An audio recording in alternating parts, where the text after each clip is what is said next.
Um, Morning, everyone. Thank you for coming to this little chat. Yeah, as Chris said, if you've got a question, then raise your hand, and we'll fire away from there. Yeah. Hi, Steve Craig, Las Vegas Wire. I know that you're kind of young in your cast in Return of the Jedi, and I just wondered if you had any acting experience before that, or if you had studied or been in anything prior. Well, growing up as a little person, you tend, as a child certainly, to develop a rather sort of larger than life personality to make up for your lack of inches. So that, within crowds of friends, etc., you're still noticed and not just sort of left out. So I had a very big personality, was quite the entertainer in social circles, and so that kind of lends itself quite well to performing. But I didn't do any sort of formal training or anything like that. Literally, being given the opportunity to be in Return of the Jedi was my sort of springboard into this world of acting. And in doing that film, I kind of found that I really enjoyed it, and George Lucas and Richard Marquand, the director, had spotted in me some sort of potential talent as well. And then, I was fortunate to be given other opportunities after Star Wars to carry on doing acting. And it was sort of later on in my teenage years I realised that it was something that I really wanted to do as a career. Prior to that, it had been just really fun, and had the opportunity to fly to America and hang out in nice hotels and do filming, and that to me as a kid was really, really fun. Because you've really developed. I mean, you're still doing things. You're very prominent. And Yeah. Ricky Gervais and all that. So I just wondered, is there anything that took place maybe after Return of the Jedi till now, as far as classes, or was it just kind of on-set learning as you go along? You learn, I think, on the job, really. I mean, that's the best way to learn. I mean, I've been lucky to work with some of the best actors in the world. So sitting on set, as you do for many hours, because most of acting on a film is certainly about sitting and waiting to do anything, and so sitting there just kind of watching other people work and working with these great actors over the years, you just pick up little things and techniques, and you watch your own work, which I do, and you realise what works and what doesn't work. And some of the things I do is quite specialised, working in prosthetic makeups and things. So you certainly have to watch those, and you certainly learn every time you do something. And so, yeah, it's about watching and learning, and just I just have a natural kind of... I think as long as I'm enjoying it, I think as an actor, if you're enjoying what you do, and I'm so lucky to have a job that I love, I mean, it's... I could think of nothing worse than having to go to work just to earn money, and not actually enjoying what you do. And so I'm really lucky to still be enjoying this. And, and I can't believe it's been over 30 years and I'm still acting, and the work is still there. And I'm very fortunate because there's a lot of actors who have to just take on many other jobs just to support themselves while they follow their passion. But I'm really lucky. Yeah. Thank you. Yeah. As a youngster, while you were shooting Jedi, how many hours did you work while you were young? And did you have an on-set teacher or tutor or something? Yeah, as a kid on a film, it's a bit difficult because you're only allowed to work. I think it was 6 hours a day. Could have even been 4 back then. And I do remember being on Star Wars, and you're in an exciting action sequence. You're fighting the stormtroopers. There's some cool explosions going on and stuff, and then you'll get sort of literally, there's not kind of another couple of minutes spare. It's literally as soon as the clock strikes, you leave the set. Whatever point that they're at with the filming, you as a youngster will be taken off of the set and put into a classroom, basically.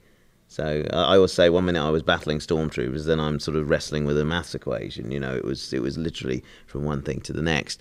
The on-set tutor we had on Return of the Jedi, he was great. His name was Ray, and he had a little classroom up in the redwood forest. It was a little cabin that we used to go into.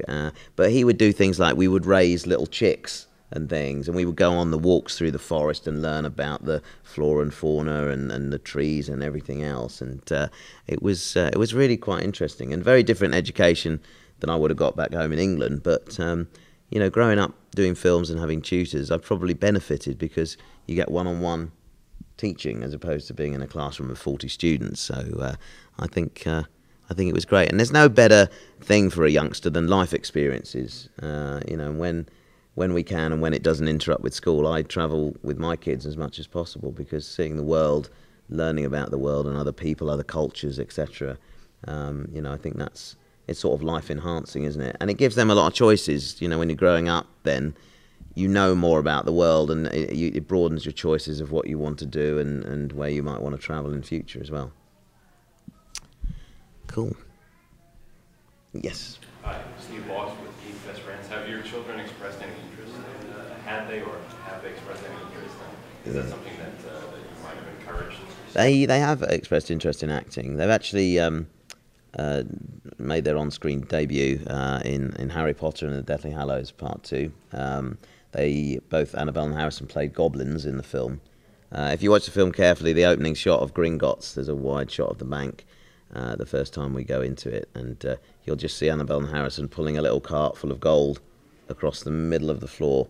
But it was it was a good day. It was actually quite interesting, because as Grip Hook that day I was invisible, so I was there to read dialogue, but I didn't have to be in all my makeup, so I was able to spend time with Annabelle and Harrison, sort of helping them with their makeup, so they had pull-on masks instead of full prosthetics, so I was able to kind of help them sort of manage to do what they were doing, because goblins have these shoes that are this long.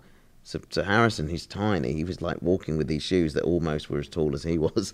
But yeah, he likes to boast now that he was younger when he made his on-screen debut than I was.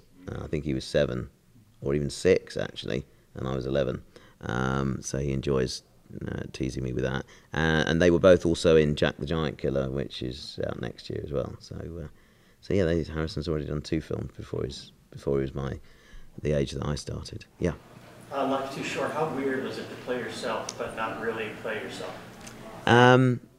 It was quite liberating, actually. I treated the Warwick Davis in Life Too Short as a character, as I would have any other character in a film or TV shoot. So yeah, it was good, because I got to do and say things that my normal kind of politeness stops me doing, and he was a really fun character to play, that exaggerated version of myself, and you know, he thinks he's brilliant, you know, and gets to wear shades and ride around on a Segway, but then come to think of it, that's exactly what I've been doing here. So it's kind of rubbing off on me a bit, but no, it was really, really, yeah, as I said, liberating, just to do and say those things that you wouldn't normally do. And he's a character that you kind of sympathise with, even when you're playing him. You're like, you know, you're getting into these situations, and you know, if you look at the broader spectrum, the broader kind of picture, you realise that it's kind of not his fault. He just ends up trying too hard, and it always backfires. And having the documentary there with him makes it all the worse, you know, because it's on film and preserved for everyone to see forever, you know. But we'll be doing a special next February for HBO, which is great. The script is really, really good. I'm really happy with it, and I'd love to tell you all about it, but I can't. But it's a really, really great sort of continuation of where things left off. Yes. Hollywood. I was wondering how the television experience that you had with Ricky, different things like that, compares to your film work. Is television something that you do more of? Yeah, I mean, it's not something I say I'm making a particular choice, because I love acting. So to be given the opportunity to do it, however it may be, is what I enjoy. But shooting Life's Too Short was quite different to anything I'd done. Firstly, I was in it a lot more than anything I'd done in recent times. I mean, I was in every scene, and the amount of dialogue that we were getting through in a day, because Ricky and Steven shoot very, very quickly. We'll normally finish by about 3 p.m.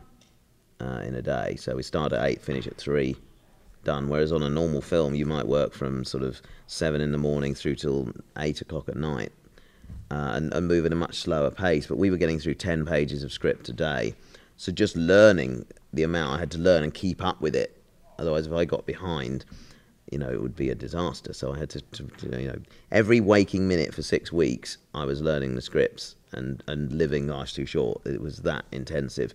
And doing comedy as well is a lot different to drama, because it's actually a lot more difficult, because every little nuance and every slight alteration in the way you might deliver a line makes a difference to whether it's funny or not funny, or where it sits. And so yeah, I worked very, very hard on that just to make it the best it could be. Although that said, being on a set with Ricky and Stephen's a lot of fun. It's Ricky's a bit like a 6-year-old sometimes. He has a lot of fun and just messes about, and then he'll focus in, and they're both such a brilliant team of directors because they don't give you the same direction. Stephen will say a comment and Ricky's comment will just enhance that, or they're never in conflict with each other. And of course, having written it, they know the material so well, so it was always a pleasure just doing those little monologue scenes, where I have the talking heads, just so brilliantly realised and written. They're so great to perform. So yeah, it was one of the hardest things I've ever done, but I'm probably one of the things I'm most proud of. Yes. How hard was it to get through that scene with Liam Neeson? Extremely difficult, actually. That scene with Liam actually has produced the most outtakes, probably 50% of the outtakes of the whole set of outtakes. It was either Ricky laughing, Liam laughing, or me laughing. It was just so funny. He would just sit down with such earnest. That was what was funny about it, wasn't it? He sat down with such determination and then started saying all this stuff, and that's what made it funny. He was brilliant, and we improv'd a bit, all that stuff about, hi, yeah, I worked with you on episode 1, do you remember? And he goes, okay, and just carries on. It was just like, he was like, what we found with the guest stars that came in, they would always be terribly apologetic as well. Like Liam felt particularly bad about the way he was treating me and things, saying that. And so yeah, he's such a lovely person anyway, and just to come in and do that. And we would always be quite nervous the day we had somebody coming in like Liam or Johnny Depp or what have you. There was a slight air of tension around the crew. But when they came in, we actually discovered they were probably more nervous than we were about the whole thing, because they were coming into a whole new thing.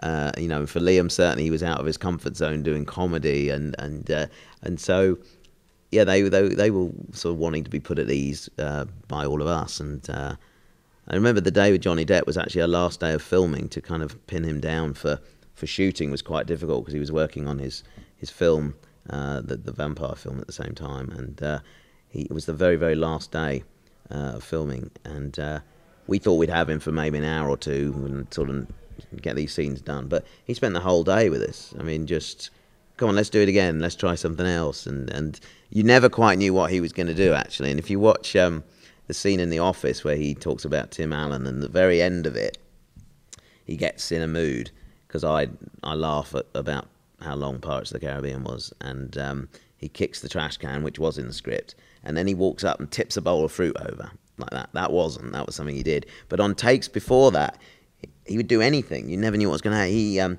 He picked up fruit and started throwing it. I mean, and I'm not just saying acting throwing. He was really throwing it. I had to get on the floor under the chair. Ricky and Stephen got covered in like exploded banana. He broke a window with an apple behind them. And if you look at the edit as is, you see that Ricky, as Johnny leaves, Ricky's sitting there going like that with his hand, because he is covered in banana, but they didn't use the take where you see the banana explode, but there's banana everywhere. So that was what was good about him. And in the hotel room with Johnny, I didn't know what he was going to do next. He had me on the bed, pinned down at one point, asking me to kiss him. I mean, he just didn't know what was going to happen. So yeah, it was very, very funny. There was a bit in the scene where he's asking me to reenact Rumpelstiltskin's emergence from a sewer, and we're using a toilet to do that very thing. That was an actual hotel room and an actual toilet. And as we were about to do a take, he leaned over and he said, I stayed in this room before, and you wouldn't believe what happened on that toilet. And I was like, as I'm in the toilet, and I'm like, oh, thank you. So, and I was thinking, I'm in that toilet. It was a weird day that you have these out-of-body experiences where you sort of, in your mind, you hover up to the corner of the room and look at the scene. And I'm thinking, okay, I'm in a toilet, working on something with Ricky Gervais, with Johnny Depp here. Is this a kind of good moment in my career or not? Where are we with this? Do you know what I mean? What would George Lucas say about all of this? He started me in my career, and this is where I've ended up. So So yeah, hopefully that wasn't my career going down the toilet at that point, but just me. Yes. How familiar were you with the Star Wars saga before you got to Jedi, or is that something you appreciate more afterwards? I was very familiar with it. I was when I did Jedi, I was 11, so I was 7 when Star Wars came out, and I distinctly remember going to the movie theatre to see the film with a friend of mine, standing in line, just in a cinema in a place called Sutton, just to the south of London, and lining up there. And I remember all the queues moving forward, exciting, and then they shut the doors. We didn't get into that screening. I remember standing there for another couple of hours waiting for the next one, and then going in and seeing it, coming out, and I remember going home, and that evening my mum was getting ready to go out, and I was sitting in her room on the end of her bed as she was getting ready, and just telling her the story. But I mean, I don't think I left anything out. I literally went from scene to scene, described the whole thing to her. It had that much of an impact on me. And then, of course, Empire Strikes Back. And just before Jedi, at Elstree Studios, they had a big screening room, like a cinema, in the studios, where they used to screen the dailies of the film. And before we started working on Jedi, they screened Star Wars and Empire Strikes Back again for anybody who might not have seen it, or anybody who wanted a refresher. And I remember going to see it just because I could. And those days there wasn't sort of DVD or anything, or VHS, so you couldn't catch up on films. Once they were gone out of the theatres, you didn't see them again, so it was a good opportunity to go and see it. So yeah, huge fan. I remember walking on to the set of the Ewok Village the first day, and coming face to face with, as I saw him, Luke Skywalker. He wasn't Mark Hamill, it was Luke Skywalker, and there's Han Solo, and there's Princess Leia, he's R2-D2 and 3PO. I mean, it was absolutely mind-blowing, and so exciting. And then, for me as well, I kind of ignored the normal etiquette of keeping myself to myself, because I was 11. I just did what I wanted to do, and would wander over between takes and chat to Mark and Harrison and Carrie. And I don't think anybody had really ever done that on the films before. They kind of enjoyed it, I hope. They didn't shoo me away or anything, but yeah, they were terrifically nice. I still remember the toys that Mark Hamill got me, and I still have them at home. And Carrie Fisher worried about me in the Ewok costume. She'd bring me milk and cookies and stuff, and yeah, it was really, really terrific experience for me, and yeah, one which I won't forget. And being part of Star Wars as an actor is a really, really cool thing. I mean, it's something you're always going to be very proud of on your CV. There are other things I've done that I'm not necessarily quite so proud of, but Star Wars for me is the pinnacle, and it's something. You start with a film like Return of the Jedi, and you're supposed to kind of slowly climb this ladder, but you start way up there. Your career could look pretty shabby after if you're not careful. But I've been fortunate. There've been other things that have kind of almost come to that level. But I think looking back, I'm most fond of Wicket and the work that I did on Jedi, and that giving me my start. Have we got time for one more, Chris? Yeah. For the Spanish web, estamos Spanish stuff. Cool. Yeah, Hello.